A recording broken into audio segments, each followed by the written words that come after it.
In this video, I'm going to show you how you can easily delete subscribed calendar on an iPhone.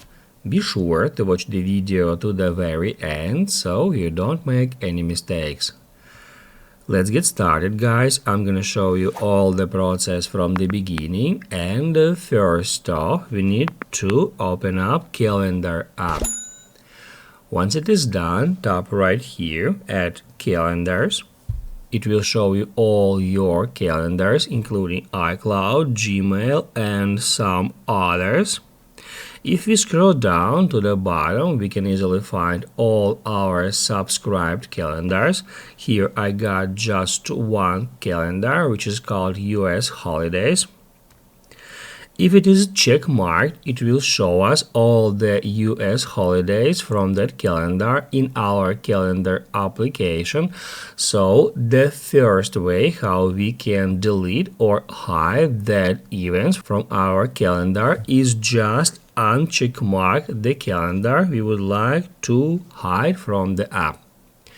Once it is done, tap right here at I next to that calendar and make sure that notifications for that events are also toggled off.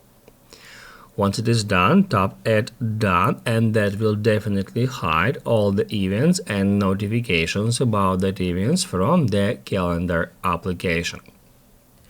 However, there is another way how we can delete subscribed calendars, and to use that way, we need to head over to Settings.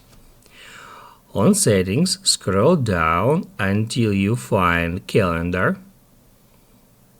Then get into Accounts, and that will show you all the accounts and all the subscribed calendars down below here associated with your calendar app. Here I got no subscribed accounts, but if you got some, it will show you them right over here, and you will be able to get into them and unsubscribe to even hide that calendars from here. If this video was helpful for you, don't forget to hit the like button.